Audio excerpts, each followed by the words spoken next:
Today we discuss the topic vector product or cross product. We have already seen the inner product or scalar product or dot product of the vectors. So the second type of product is vector product. In the dot product, if two vectors A and B are given, A dot B is a scalar. Okay, we have already seen that A dot B is always a scalar. So that's why that product is also known as scalar product.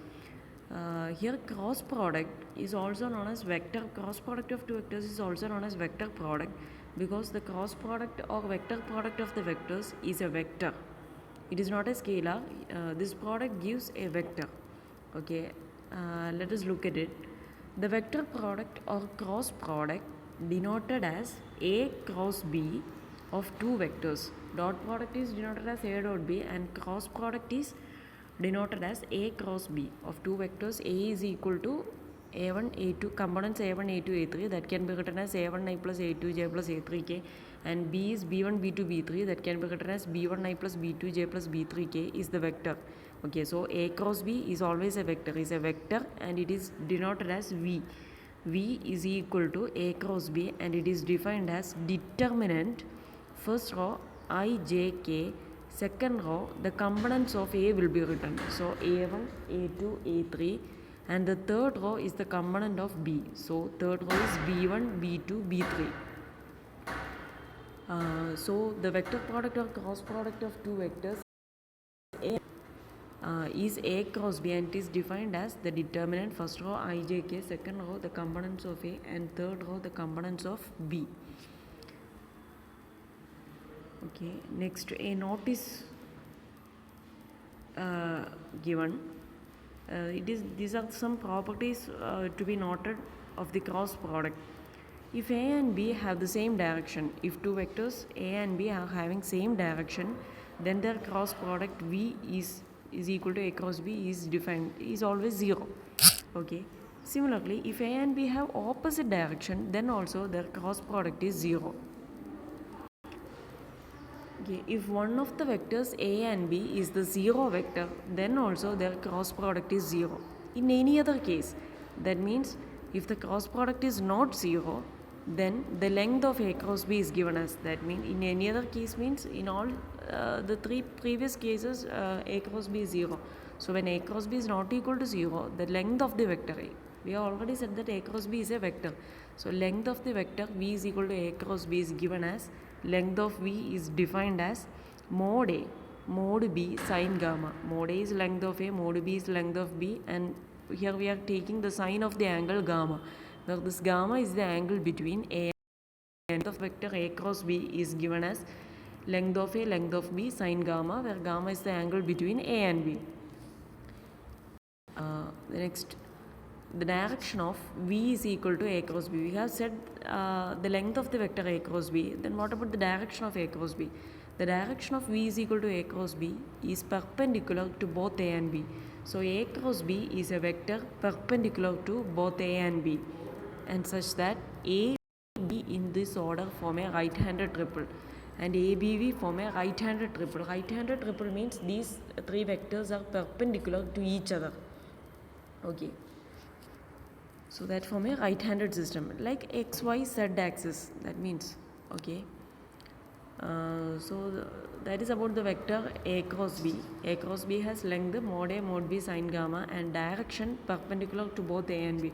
So A cross B is a vector perpendicular to both A and B. So if you are given a question, find a vector perpendicular to A and B, you just find A cross B. Okay. The next definition, Cartesian coordinate system, right-handed system and left-handed system. It's the definition about. A Cartesian coordinate system is called the corresponding unit vectors I, J, K in the positive directions of the axis form a right-handed triple. So a Cartesian coordinate system is said to be right-handed if the corresponding unit vectors in their positive directions. So look at the first figure. This is a right-handed system. Here x, y and z axes are given, and the positive unit vectors in the directions of these axes are given. Positive axis positive unit vector in the direction of x is I, and j is the positive unit vector in the direction of J is the unit vector in the direction of the positive y-axis and K is the unit vector in the positive direction of z-axis. Okay, these form a right-handed system. That means they are mutually perpendicular to each other when two of them are taken. So, and similarly, the system is called left-handed if the sense or direction of K is reversed. Here, if the direction of K is reversed, it becomes a left-handed system like this. Okay. Next is a problem. Find the vector product V is equal to A cross B of A is equal to component 1 1 0 and B is equal to component 3 0 0 in the right-handed coordinates. Okay, we are always using right-handed coordinate system, so you don't have to work on this right-handed coordinates. You just find A cross B. Okay, we are always using right-handed system. So V is equal to A cross B is determinant ijk, and first the components of A are written 1 1 second row is components of A 1 1 0 and third row is component of B 3 0 0, and a 3 by 3 determinant is evaluated like this. First I into determinant 1 0 0 0. This determinant is obtained by deleting the row and column in which I came. Here I into, so delete the row of I and column of I and take the determinant of the remaining portion. So this 1 0 0 0, so determinant of that. Next is minus j. Okay, second is minus j into, and delete the row and column in which I appears, in which j appears, this j appears. So if you are deleting the first row and second column, the remaining element is 1 0. So 1 0 is first row and second is 3 0.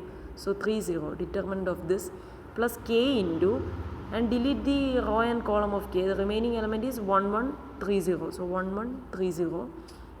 Okay, and we are evaluating the determinant is just multiply the opposite element and subtract. So I into determinant of 1 0 0 0 is 1 into 0. Multiply diagonally 1 into 0, so that is 0, minus, then 0 into 0, 0 into 0 is 0, so I into 0 minus 0, minus j into evaluating this determinant. Similarly 1 into 0 is 0, minus 3 into 0 is 0, plus k into evaluating this determinant 1 into 0, that is 0, minus 3 into 1, that is 3, so it is 0i plus 0j minus 3k. Listing components, it will be V is equal to V1, V2, V3, that is components are 0, 0, minus 3. Okay. Second example, similarly, okay, go through this example. Okay. Vector products of standard basis vectors. We know the standard basis vectors are I, J and K. Let us look at the vector products of these standard basis vectors. First, in right-handed coordinates, it is defined as I cross j is k. Consider the right-handed system I, j, k. That order is important. In that, it is easily to remember in terms of order.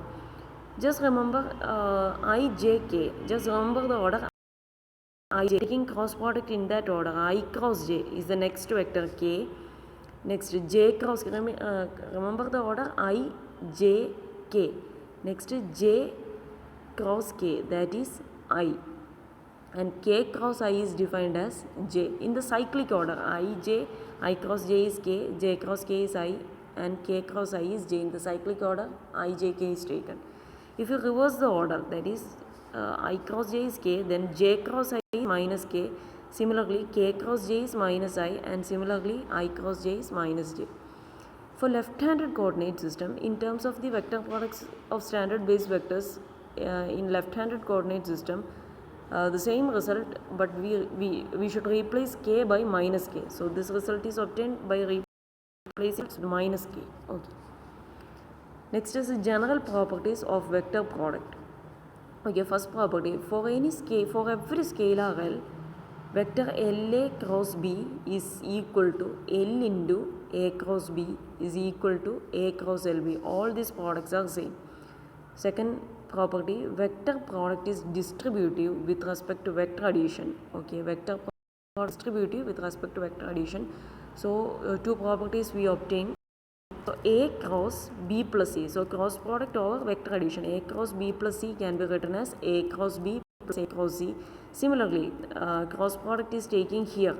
So A plus B cross C can be written as A cross C plus B cross C. Okay, third property, vector product is anti-commutative.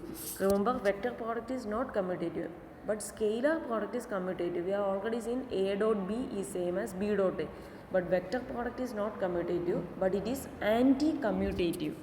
Anti-commutative means B cross C is equal to minus of A cross B. B cross A. If B cross A is equal to A cross B, then we can say the vector product is commutative. Anti-commutative means B cross A is equal to minus of A cross B. Last property, vector product is not associative in general. Okay, A cross B cross C not equal to A cross B cross C. Next is the applications of vector product. First application is area of a parallelogram. Okay, we can find the area of a parallelogram using vector product. Area of a parallelogram whose adjacent sides are A and B is given by, if adjacent sides of a parallelogram are A and B, then the area is given as length of A cross B. Mod A cross B means length of A cross B, that is mod V. And length of the vector A cross B we have already seen, mod A, mod B, sine gamma, where gamma is the angle between A and B. Okay, so length of the vector A cross B gives the area of a parallelogram with adjacent sides A and B.